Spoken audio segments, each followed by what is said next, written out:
Hi, welcome to the next section for the micro docs layout. This is going to be a scratch build. So, there is the first version of it. I will say the first version. This is one side of it.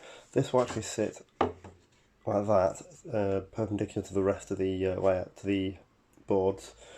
And this bit here will actually sit like that. So the whole thing is actually going to be ringed by warehouses. So from here there'll be another one, which will actually be where the fiddle yard exit is.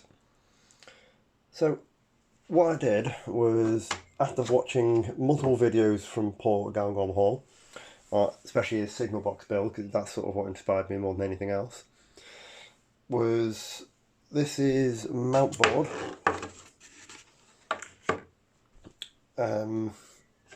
With Slater's plasticard English bond brick on there, and so it's literally just mount board with, used in that way. I've forgotten the name of what it's called now, but with the plasticard on top when you laminate it, basically. So it's got a layer of card and then a layer of plasticard on top. The roof is, I don't know what style it is, so if someone could tell me what style it is, see what I mean? It goes lower than the top of the building. I just thought that looked like a really nice style of roof after making the 1930s style one from Scale Model Scenery. So the windows are from Elcut. So is the door. They are huge doors. They are basically warehouse doors. I like them, so I put them in. This was also like a proof of concept. I've never done scratch building before, so I thought I'll give it a go. So what I'll do now is I will, using this, I'll work out where my windows are going to go, and I'm going to put another warehouse door somewhere on here, a bit further away from this one. And also I've got one larger window, so I'm going to separate this into two sections and have a raised, almost like not a pillar, but part way down I'm going to section off one bit, maybe even have the door halfway along, sort of here, and then above the door have the one big window, so it sort of matches, either side mirrors the other one, and that's just the plan. So what I'm going to do is, I won't show you me doing it on screen, on camera, just because I don't know exactly what I'm doing. I'm making it up as I go, to be fair, but I will show you my progress as I go. As you can see, there is a slight cut there. That was a mistake on my part. Somehow I measured all of this wrong. I thought I had it that length, and it was actually that length. I will crack on with some of that, and I'll come back to you. Right, as you can see, I've actually done a fair bit of work. It's been about, I'd say about 45 minutes, maybe since our last clip.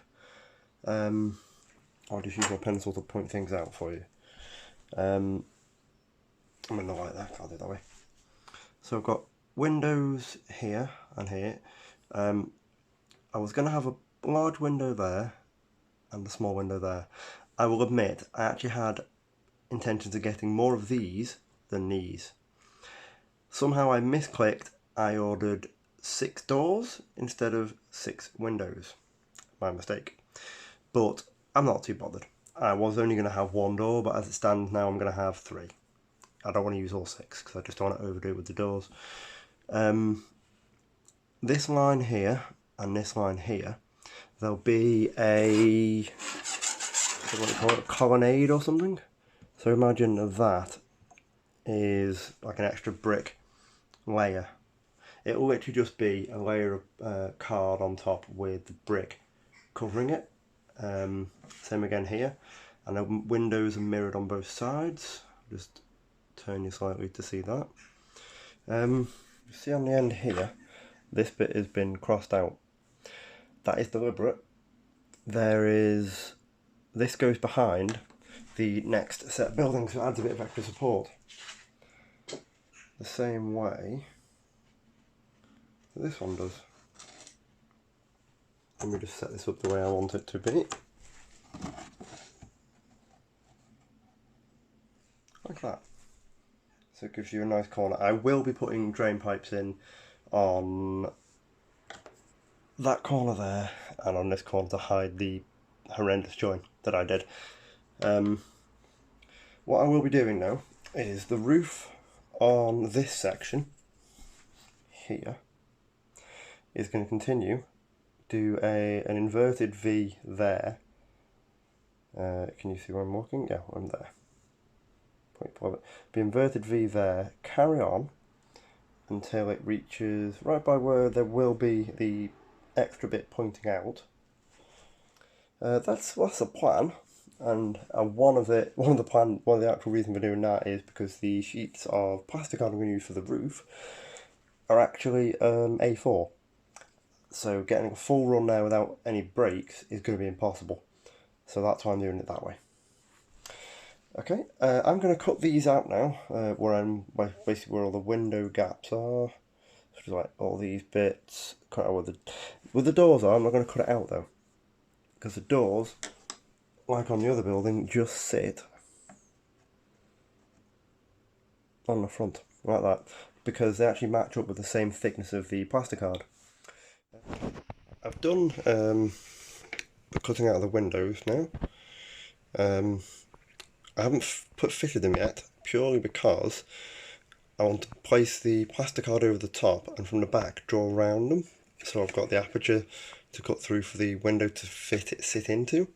Because if I put the window frames in first, I won't be able to draw around the windows accurately.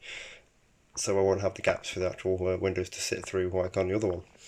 But what I've discovered on the previous one was I didn't also include the space for the lintel over the door, and I'm going to have to paint inside of that now, because I found there was a white gap which just looked absolutely stark. I had to paint inside, it was very difficult to do, and I'd rather just paint it now.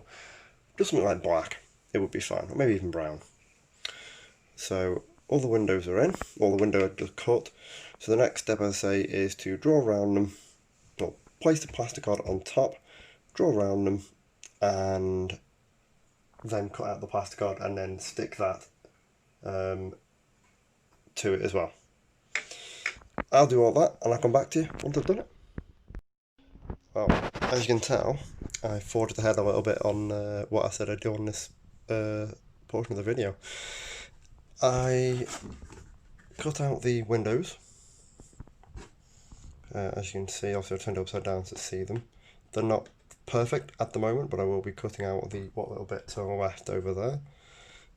I deliberately went over the edge of the card so I can trim it down to be the exact height. I did find where my window placement was actually right where I put my bracing. Bit annoying, but it happened. So let me flip it back over.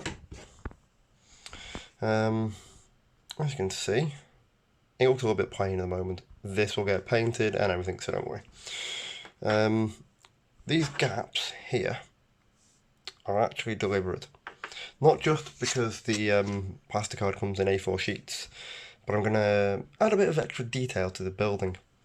So just imagine there's something like that sticking over the top of it, but it'll only literally be maybe a centimetre or maybe 15mm maybe wide.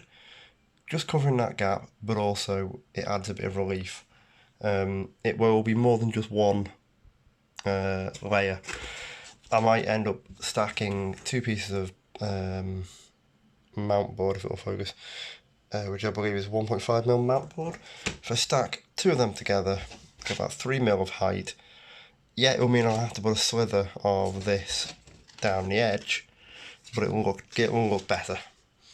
So, as I said on the previous section, I have painted where the door frame will go, where the doors will go, sorry, in just a brown, just to take away the starkness of the white underneath.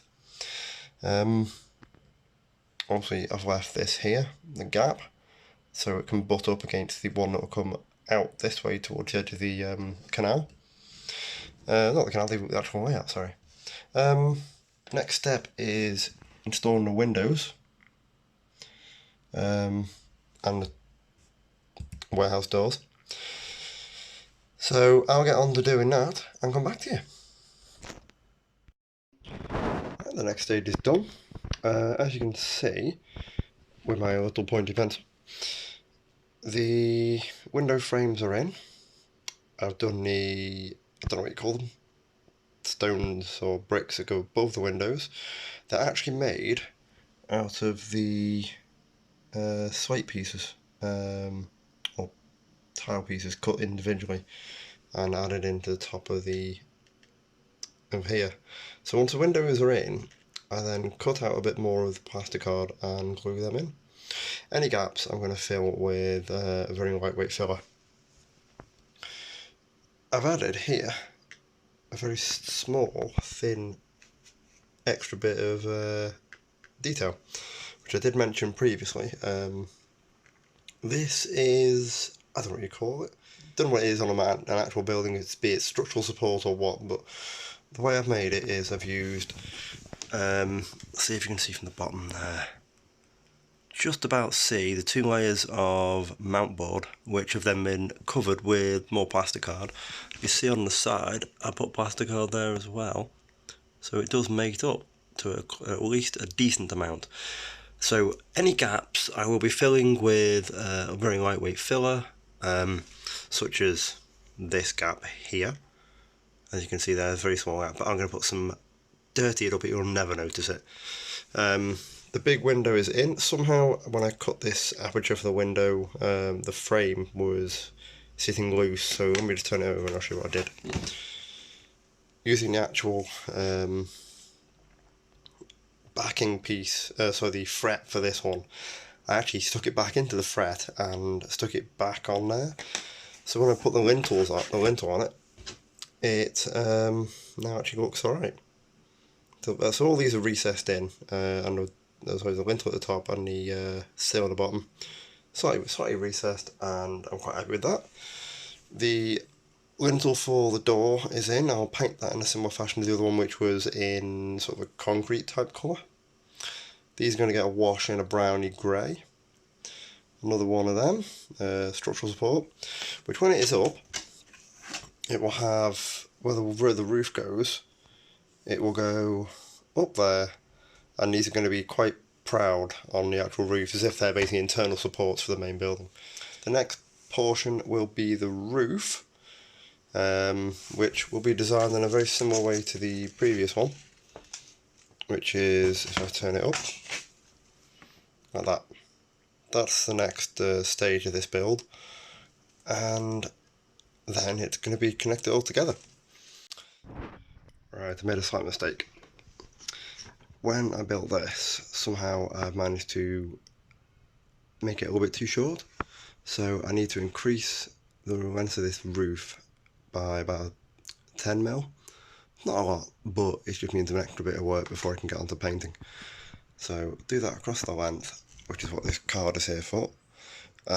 Basically what's happening is, when it sits against the layout, where I've left the space for it on the floor is too much space. So that's the next job, and I'll come back to you.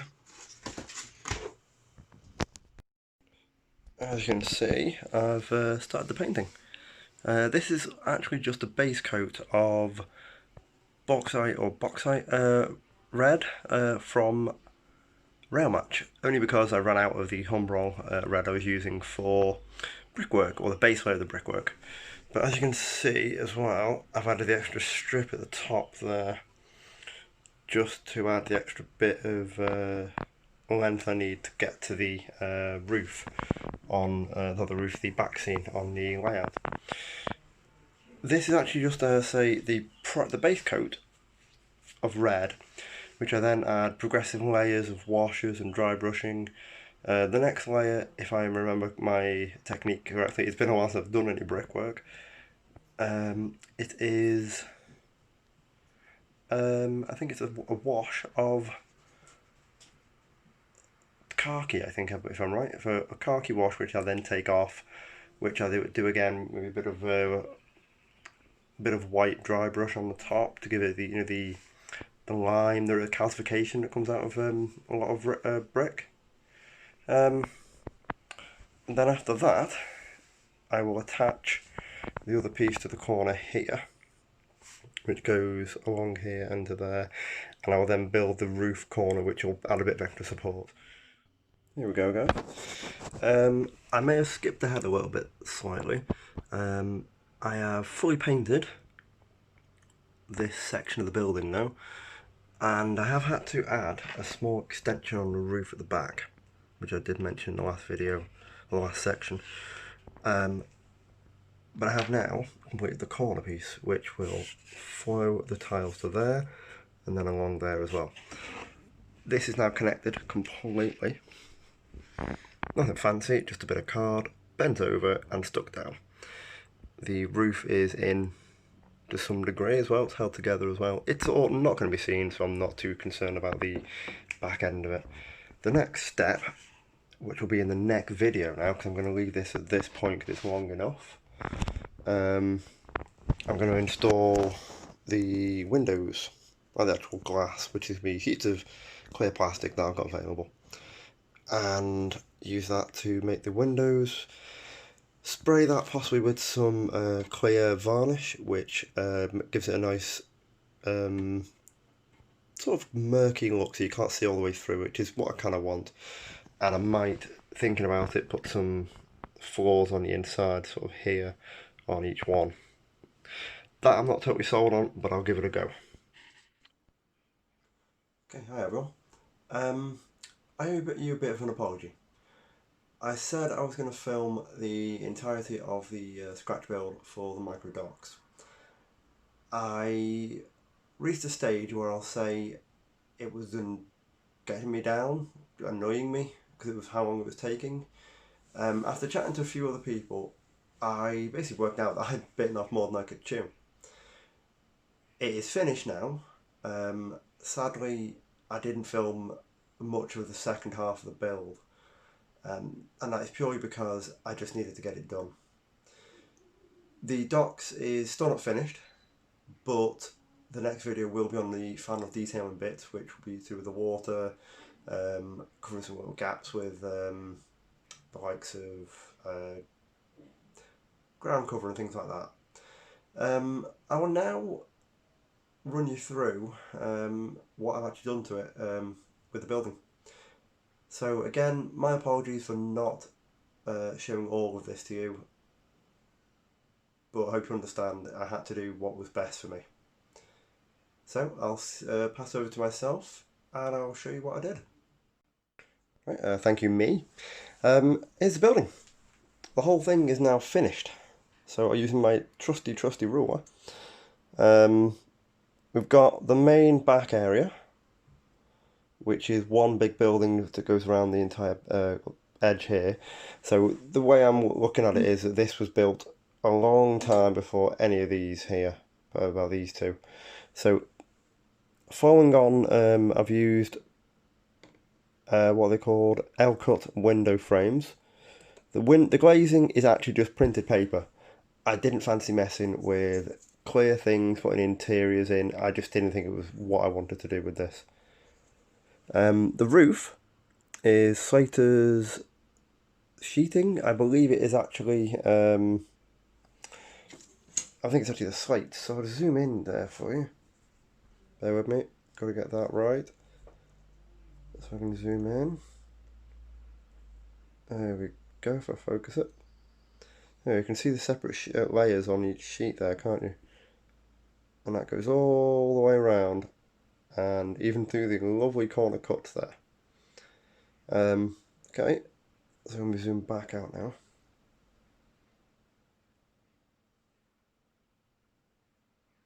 So you can see here, what I've done is I've got these buttress kind of pieces that go all the way up and through the roof. That is actually just because the Slater sheets are only A4. So it would have covered to about there, and would have had a random line down the middle, which was not what I was looking for. So I actually built these out of necessity, but I actually really think they really add to the building, because it's not just a flat, massive mass of red brick then, is it? On top of the roof, as you can see, obviously, as I said originally, I was not going to have the roof go flush over the edge with guttering and things. I don't know what you call it, so if someone can actually tell me what I've built here, it would be lovely. That is just mount board covered in a custom made by my sister, who is a graphic designer, concrete texture, which I've then weathered with weathering powders, just to make it look a bit dirtier. The window sills are actually just 0.6, I think, or 60th plasticard, just painted with royal blue and then weathered with the weathering powders. Same with the actual lintels on the doors, actually. The doors themselves are L-cut as well, which is what I wanted to use. I actually only wanted one set of doors. I just ordered too many. So I've adapted the build, which is absolutely fun. So coming around to this side, I wanted something to hide the fiddle yard exit. So there's a scenic break there, where the ruler goes through. So I built these two lovely little buildings. They're, again, just the same as these, just a mount board substructure covered in Slater's plasticard. I put on there, I think they're called stretchers or anchor points, I'm not too sure. Just, again, just to break up the fact it's a full mass of red brick. It's just same plasticard as there, just cut to look like that. The roof on this one is tiles as one whole sheet, because these ones over here are strips which go on sequentially, they layer up. And these just go on as one sheet cut. So if you can see the edges there, I'll zoom in a little bit for you, just so you can see. See the edges where the angle changes on there to there? That is silver foil tape. The kind of stuff you use for loft insulation and things like that. Paul Chapman put me onto it because he said he was trying to find something better, and someone linked it to him through his video. So it's 99p for a meter roll, and I've used so little it's not even worth mentioning. It would be less than pence how much I've used of that roll. Because I made a bit of a mistake on my roofs, I have actually put barge boards on them. They were slightly too small, so they didn't fit fully on the building. So I put wooden barge boards made out of coffee stirrers underneath, just to fill a bit of a gap. So I'll zoom you back out and angle you back down, and zoom you in. Okay, so here is a set of doors again. The same one as everywhere else, so it's in keeping with the design. So what I've actually done is I've laminated them. So these doors are actually only single-sided, because they're laser cut, so the other side actually has no detail on it. So I stuck two of them together and created this. I wanted to have almost like a feature area on the layout. So what I did was, it's just a dead end bit of track. So let me show you what happened, what I'm planning on having. So ignore the fact it's an open wagon. It won't be that. It'd be something more like a van for general goods. So imagine there's going to be a buffer stop here, because generally what happens with buildings that are rail served is the shunter somewhere over here off scene pushes them through the other side, but the actual engine never enters the building. So they push them through and then push them through. So say there's 2 or 3 in there, it will bring it out here, and then obviously then stop. So that's sort of the plan, is just have a static bit of interest on that side of the layout. So let me zoom out again. That is my very first scratch build. It won't be my last, but it will be my last for now, because that almost broke me. So thanks for watching, guys. Again, my apologies for not filming it all. I hope you stick around for the next part, which is adding detail and finishing touches. Thanks for watching. Bye.